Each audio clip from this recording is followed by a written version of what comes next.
That was a perfect prelude, wasn't it? Ooh. Good morning, and welcome to everyone here in the sanctuary and those of you online in our virtual sanctuary. We are so glad that you have chosen to join us on this beautiful Sunday and to be here for this sacred time. In this community, we strive to live with integrity, nurture wonder, and inspire the actions that will transform us and transform the world. I'm Carolyn Bierke, and I'm delighted to be serving the Unitarian Society as the intern minister. Reverend Julia Hamilton is out of the pulpit today.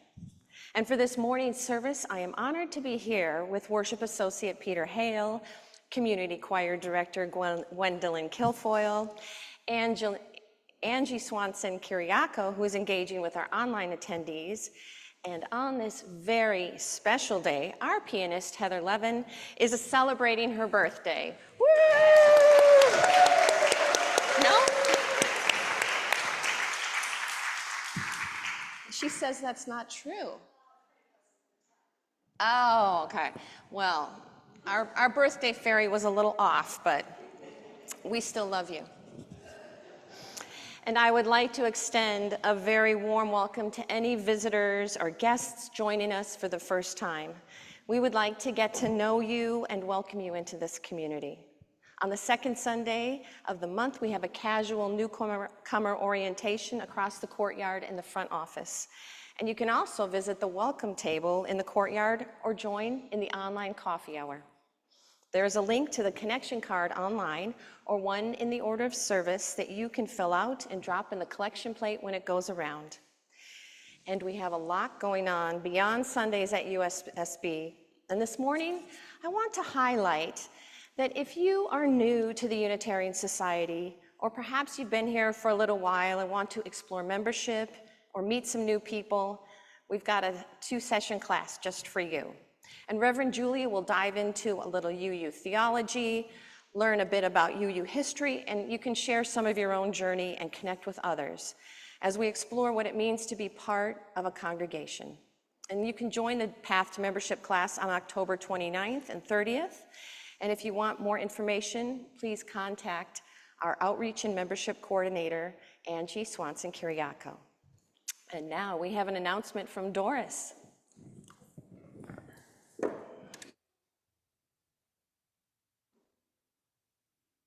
Actually, you may know my name isn't Doris. Unitarians are different. And I would like to say that our High Holy Day is happening this Saturday night. What's happening this Saturday night?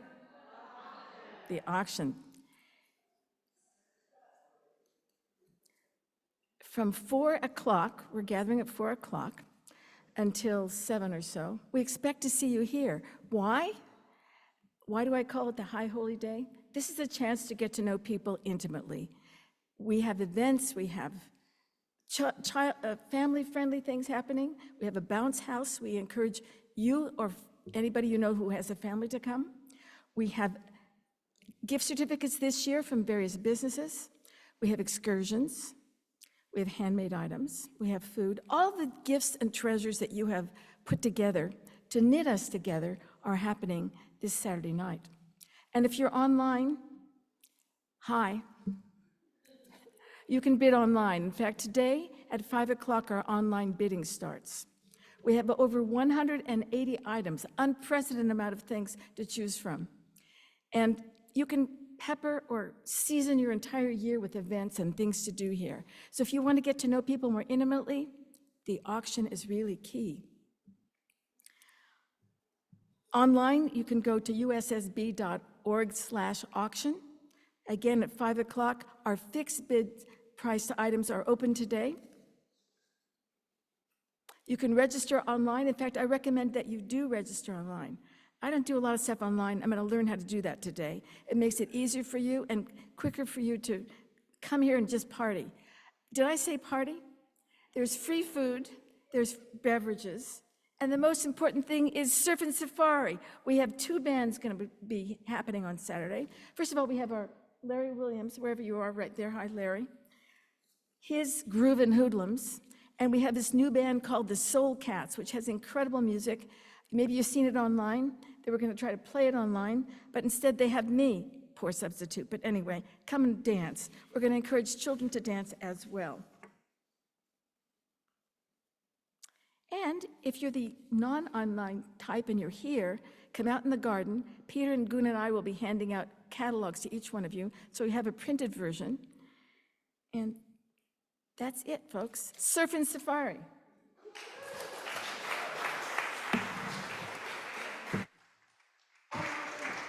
I have postcards out there that we had made. Take a postcard. Invite friends and family, people who are not typically here. There'll be plenty of things for them to do, and they get to notice at the party.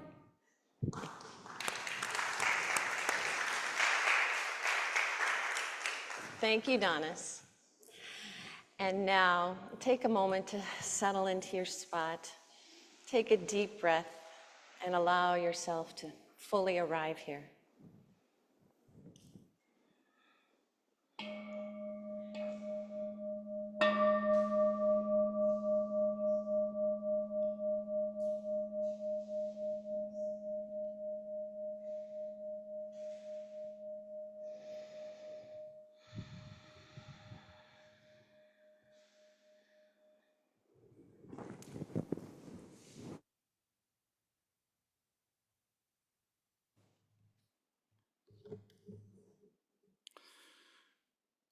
The seasons pass by. There are lean years and bountiful years, and joys and sorrows, times of growth and transformation. From the exuberance of youth to the reflections of age. But beyond all change, there is one constant, our chalice flame, which we light this morning in gratitude for all it is our life.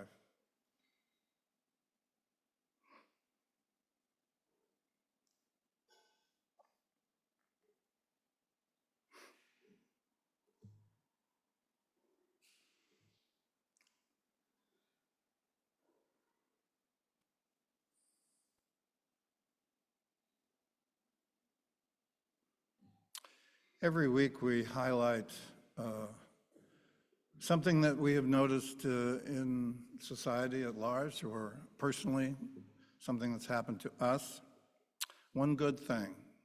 Well, just yesterday, we had our annual bike ride from Ventura to Ojai, a crew of wonderful UUs, some of whom are here this morning, getting together to ride for no better reason than to have some fun, get some exercise, and eat a delightful picnic lunch in the park in Ojai.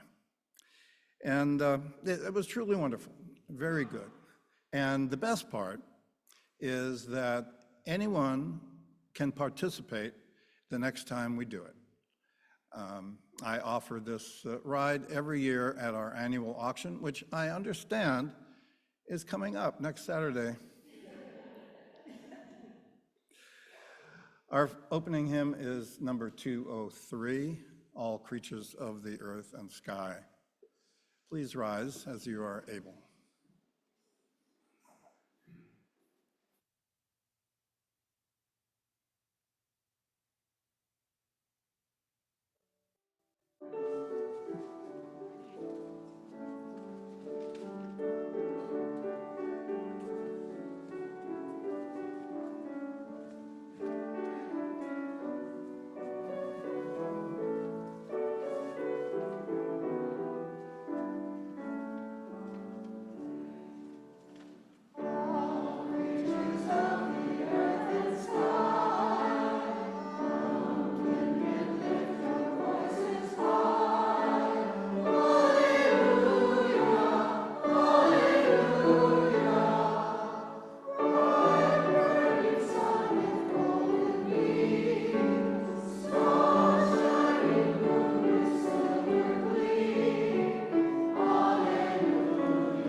And now I'd like to invite all those youth, or maybe those young at heart, to come join me up here for a story. Come on up.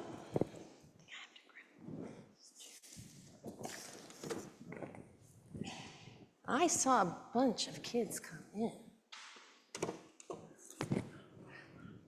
I'm going to read this story all by myself. Oh, here we go. Yay. Come on.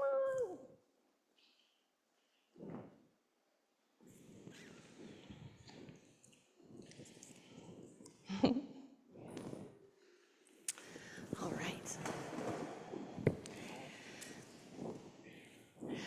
So the story is called In You I See, and it's by Rachel Emily, and it's illustrated by Julie Howard. When I look at you, I see much more than meets the eye. I'm not sure how to list it all, but with this book, I'll try. In you, I see a tiger. Your stripes are bold and bright, as brave as you are beautiful, in orange and black and white.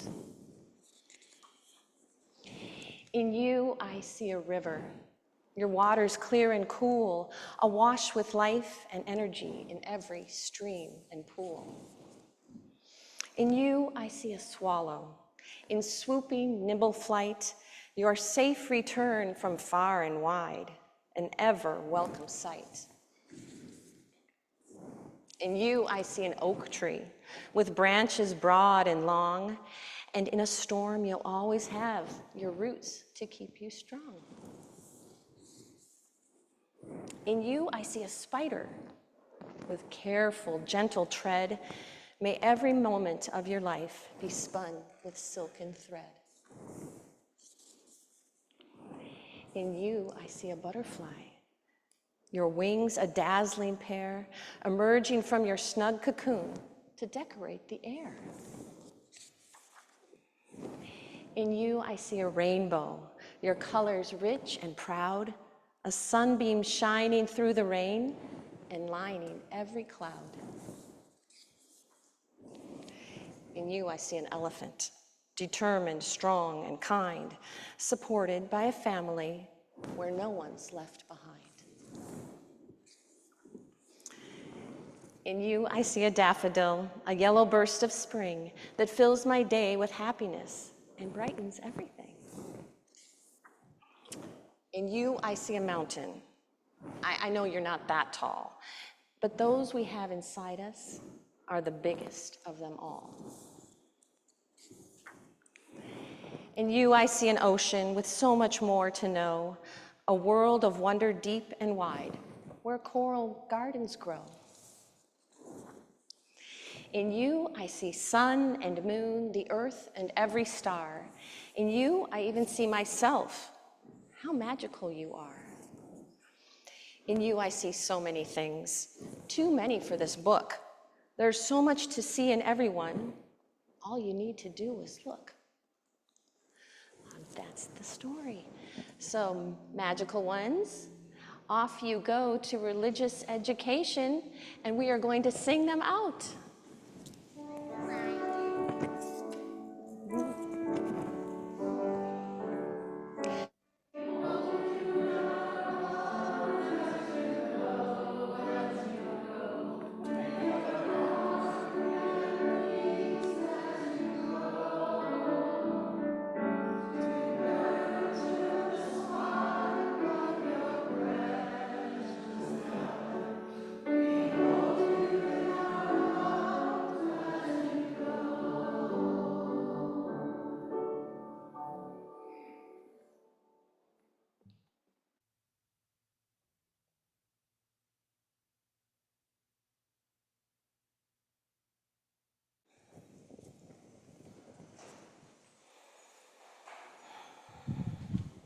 Now let us take a moment to move more fully into this present time. Take a deep breath in, letting the air fill your lungs, and then gently release it. Feel your feet on the ground, rooted like the trees, connected to the earth beneath us. And as we breathe, let us imagine the elements surrounding us: earth, air, fire, and water, each one carrying its own message of connection. In this moment of stillness, let us recognize that we are not separate from nature. We are a part of it, woven into its fabric. Our breath is the breath of the trees, our pulse the rhythm of the rivers, our spirit the echo of the wind. Breathe together, connected, alive, and present.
Lovely to see you all here. My name is Gwendolyn, and I lead the USSB Community Choir, previously known as the Justice Choir. And we have a wonderful representation of the choir here to share songs with you this morning. This first one, we are going to sing it once through for you, and then we'll sing it a few more times. And the lyrics will be posted up here on the screen in just a moment, I trust. And you're welcome to sing it with us once you've kind of heard it and know it. It's based on a poem by Thich Nhat Hanh. And we have musical accompaniment by Larry Williams.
going to sing it one time all the way through and then just the first verse. Please join us.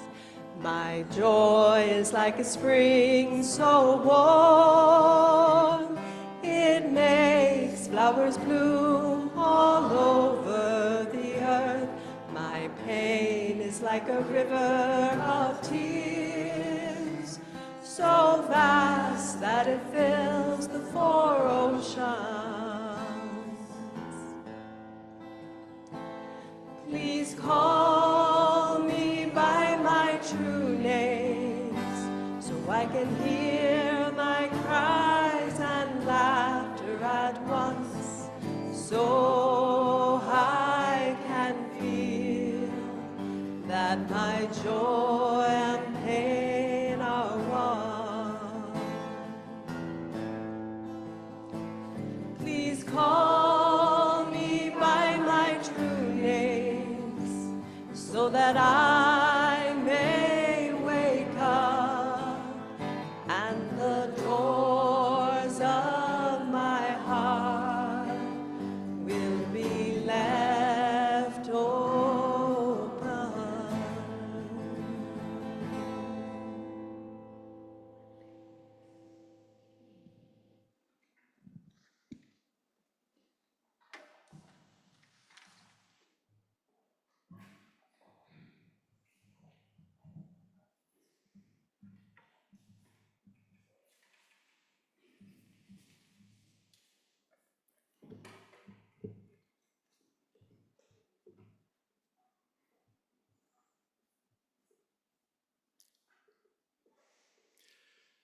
It was the springtime of my life, the season when all things are new and everything seems possible.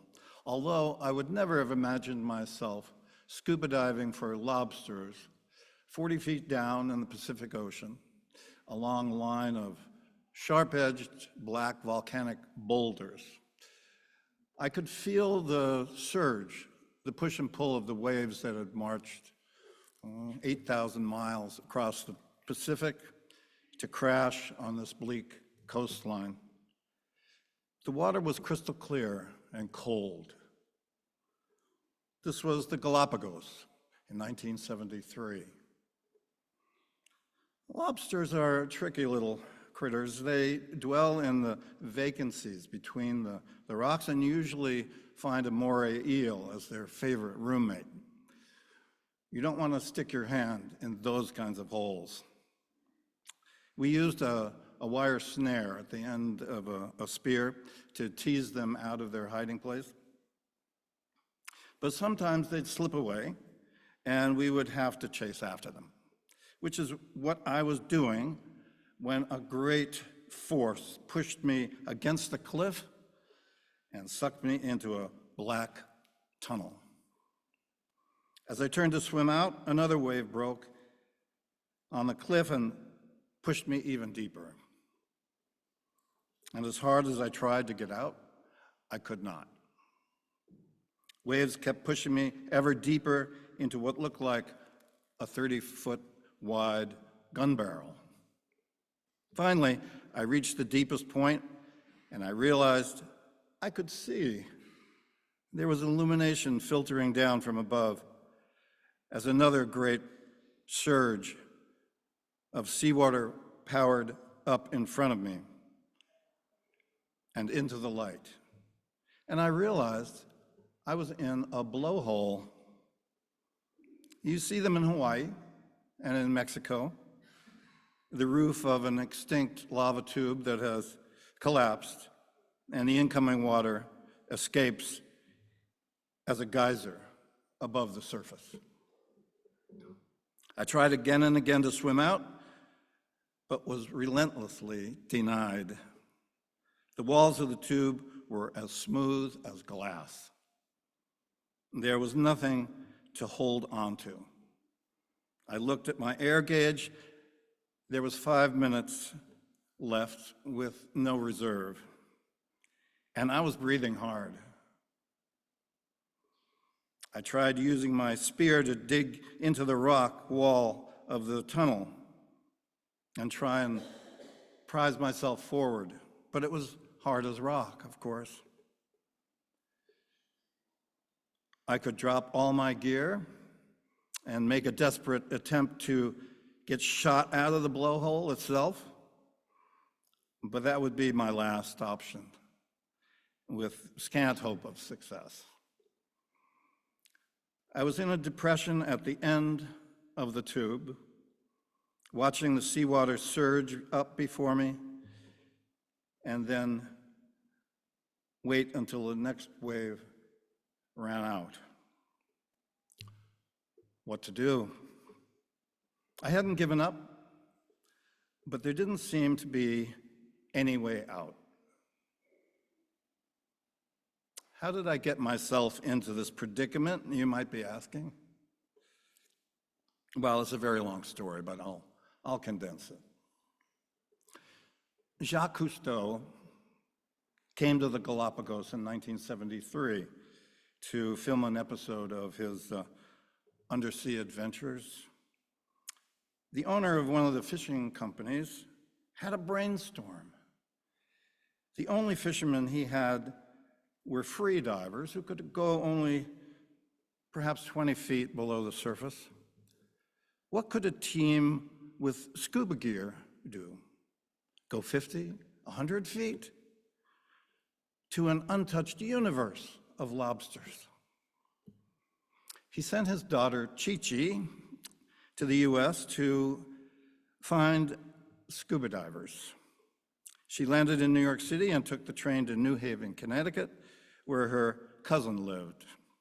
There she fell into conversation with a young man who claimed to be a master diver and said he would consider her offer. I was visiting New Haven myself, looking for a job. Wound up sitting next to this fellow in McSorley's bar, where over a couple of cold ones, he related this entire unlikely story. He asked me if I happened to know anything about scuba diving. Oh yes, I said. I was a master diver, just like him. And then we had a long laugh, because neither of us had ever been within 10 feet of scuba gear. But the lure of money and adventure was overwhelming and not to be denied. The next thing I knew, we were sitting in a bright red dory called a ponga, making our way out of San Cristobal Harbor into the open ocean for our first dive. 2 shark fins were following in our wake. But we were going to be out there for many months, and we just thought we'd better get used to it. And we dove into a whole new world. And what wonderful things we saw. Swimming with every imaginable kind of undersea creature. Giant manta rays that blacked out the sun. Schools of silvery yellowfish. Sea turtles, seals, marine iguanas, and the occasional sea snake. Diving at night in the iridescent waters and playing poker and cuarenta with the crew under the glow of gas lanterns. Then watching the sunset and the stars come out. Magical, yes, but dangerous also. We dived alone and became complacent to the risks surrounding us, which is what got me into trouble and stuck in that lava tube. Spoiler alert, I lived. With little air left, I noticed that there were wave-rounded boulders along the bottom of the tube that had been pushed in by the wave action. During a lull in the wave, I swam down and embraced the largest rock I could find and waited while the surge passed over me. And then going hand to hand on these boulders, I made my way out, climbed into the dory, and only then gave in to the fear and the knowing of how close I had come to disappearing off the face of the earth. I have never lived closer to nature before or since. The experience taught me a lot about myself, that I could keep my head in a desperate situation, that I love the wild world and the camaraderie of my shipmates, and listening to the national poet on the ship's radio every evening. Not speaking the language, of course, but I still understood the wonder in the simplest man's eyes, floating in our little boat under the wide bowl of heaven. I have never forgotten this adventure. Pieces of it come to me all the time. But would I do it again? No way. But the lessons I learned helped me create my life, which I love, and in which I am fully invested. My family, my friends, this community. And now, entering the last season of my life, it is not the chill of winter I am looking to as an ending. I am determined to live in the springtime, always. The season of rebirth and renewal. My adventures now will be of the heart. In springtime, surrounded by flowers and the fruits of a life well lived. May this be true for all of us.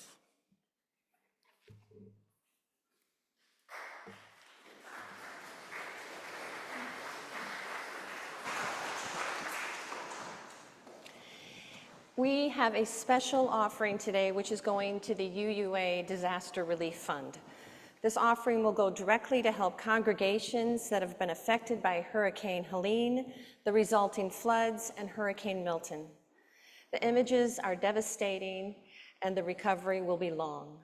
But by giving to this fund, we will be supporting other UUs, and they, in turn, will also be able to distribute money to people and efforts in their towns where they know firsthand the need is greatest, helping them draw the circle of our embrace wider and wider. Please join me in the affirmation of gratitude and giving. Let us be grateful when we are able to give, for many do not have that privilege. Let us be grateful for those who share their gifts with us, for we are enriched by our giving. And let us be grateful even for our needs, so that we may learn from the generosity of others.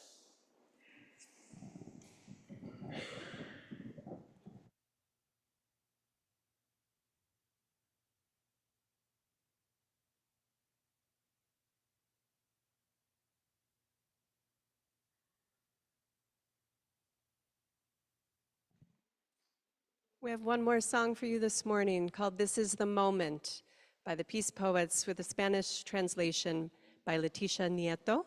And we're lucky enough to have John Altman on drums this morning.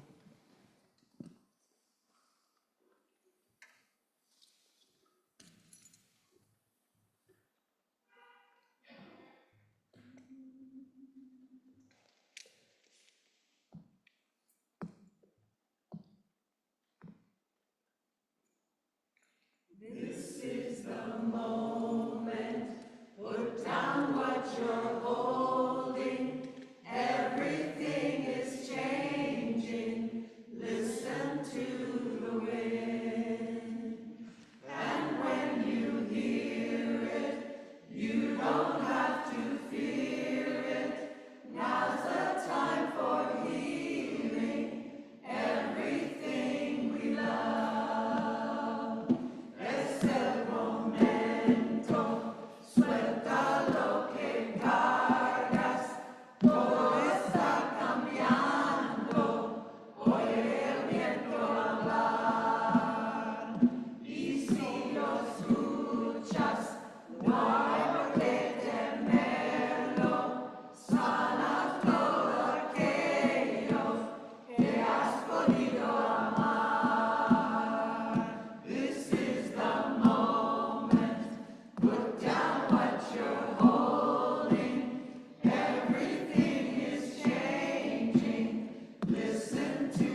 Thank you, community choir. That was awesome.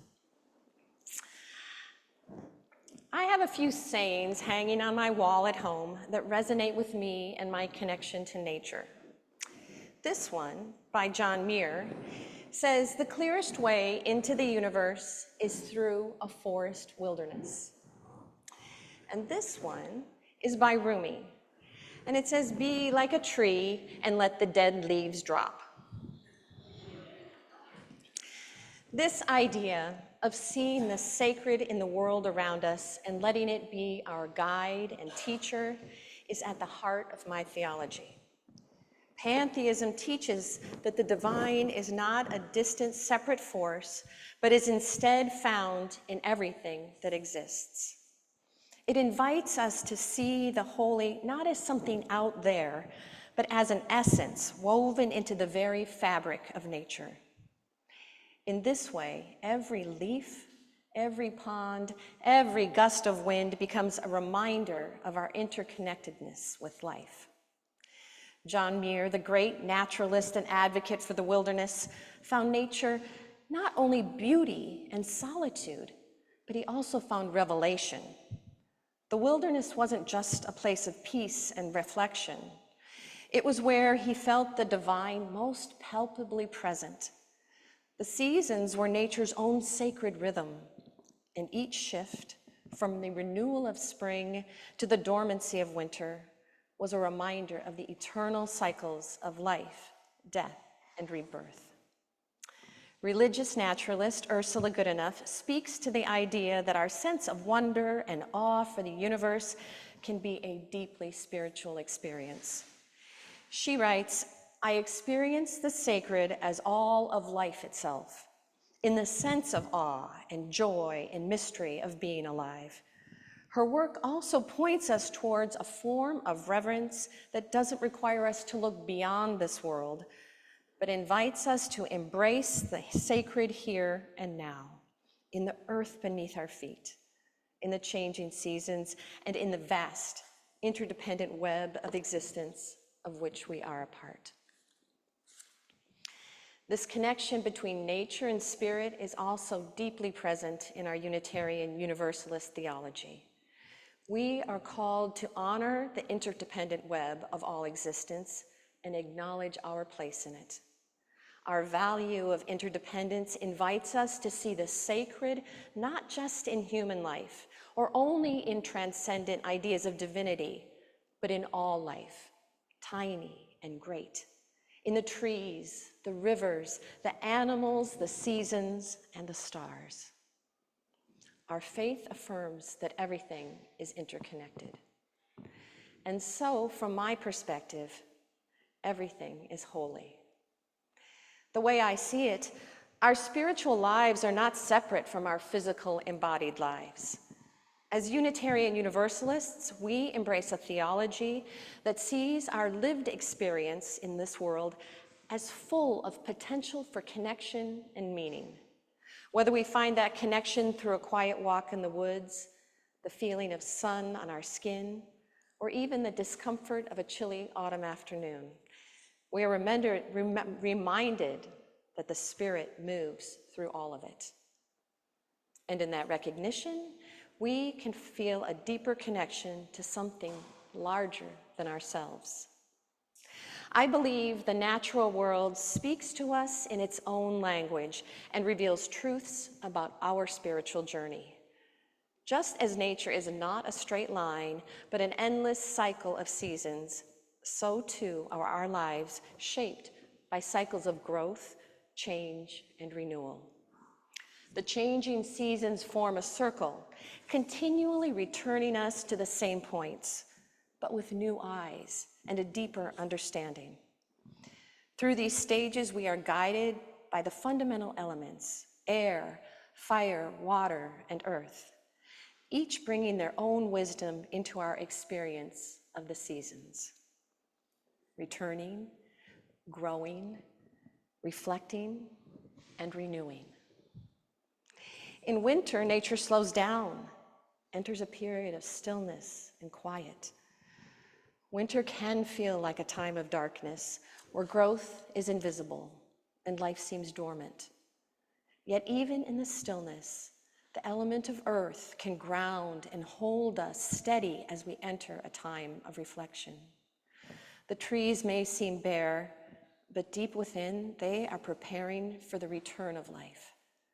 Winter teaches us the necessity of rest, of taking time to be still, to reflect, and to allow transformation to occur beneath the surface. As John Muir wrote, in winter, the stars seem to have rekindled fires, the moon achieves a fuller triumph, and the heavens wear a look of more exalted simplicity. The beauty of the winter is in its stillness and quiet preparation for what is to come. How often do we fight against the stillness of winter, yearning for the activity of spring? Spring, with its blossoms and new growth, teaches us about beginnings, renewal, and hope. In spring, we are called to the element of air, the breath of life that awakens the world after the stillness of winter. Just as the winds carry seeds to new places, spring invites us to open ourselves to new possibilities and to breathe in the potential for transformation. Ursula Goodenough speaks to this when she writes, "The continuity of life forms on this planet is mind-boggling. I gaze at my DNA and see myself as a cousin to all living things. In this way, spring invites us to recognize our own connection to the wider circle of life that we share with all living beings." And summer brings that heat of the sun and energy of fire, the element that fuels our passions and drives our actions. It is a time of growth, of living fully in the warmth of life's possibilities. Fire symbolizes transformation, turning what was once potential into action and creativity. In summer, we are encouraged to embrace the fullness of life, to pursue our passions, and to be bold in our endeavors. We are also reminded that fire can consume as much as it creates, teaching us the importance of channeling our energies wisely and with intention. And as the year turns towards autumn, we find ourselves in a season of letting go, much like the trees release their leaves to the wind. The element of water flows into our awareness, reminding us of the importance of surrender and adaptability. Water teaches us to be like the rivers, to flow with life rather than resist it, and to trust that even as we let go of what no longer serves us, we are being carried to something new. Autumn's invitation is clear: to release, to cleanse, to create space for the new growth that will eventually come. It asks us to trust in the cycle of life, where every ending is also a beginning. How often do we cling to the ease of summer, afraid of letting go that the autumn requires? And how often do we resist the natural flow of the seasons, both in nature and within ourselves? When we resist, we disrupt the natural rhythm of life. But when we surrender to the cycle, we allow ourselves to move in harmony with nature and the divine. Ursula Goodenough describes this spiral dance of life as allowing us to turn and return to face ourselves and the world again, each time with a new layer of meaning and understanding. To live in harmony with the seasons is to recognize that change is not our enemy, but our greatest teacher. It teaches us to embrace the discomfort that comes with transformation, knowing that with each turn of the spiral, we are being called to a greater presence, deeper wisdom, and a closer connection to the divine. To live in harmony with the seasons is to trust that we will always return to where we need to be. It is to accept that sometimes we are in a season of blossoming and other times we are in a season of shedding, letting the dead leaves drop. but all of it is sacred. All of it is part of the circle. In the words of John Muir, climb the mountains and get into their good tidings. Nature's peace will flow into you as sunshine flows into the trees.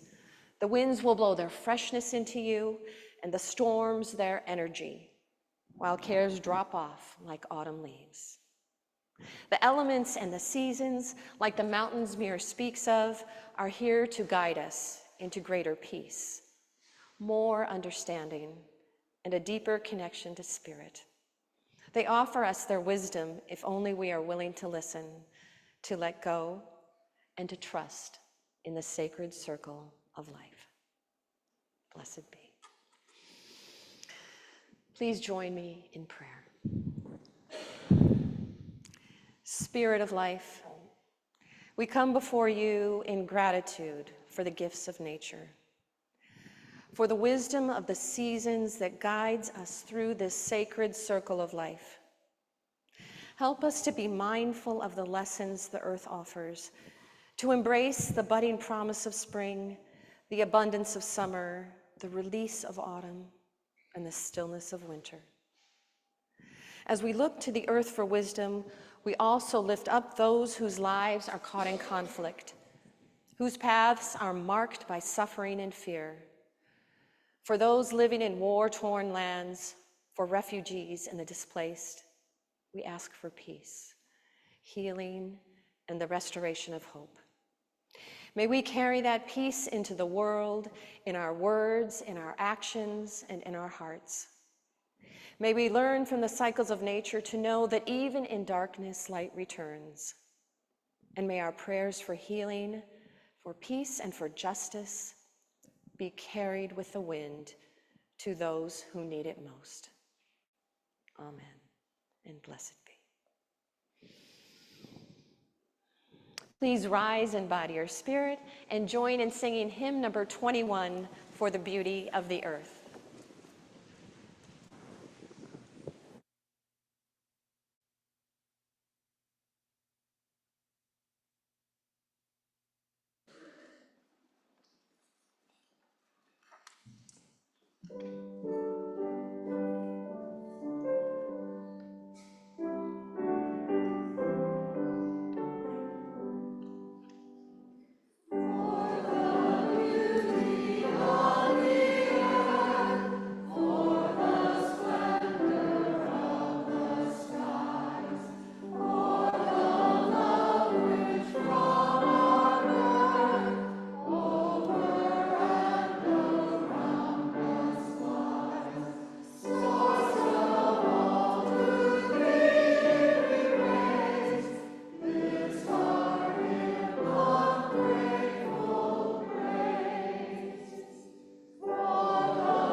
where you are as we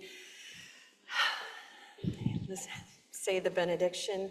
As you go into the world, may you hear the silent and profound language of nature.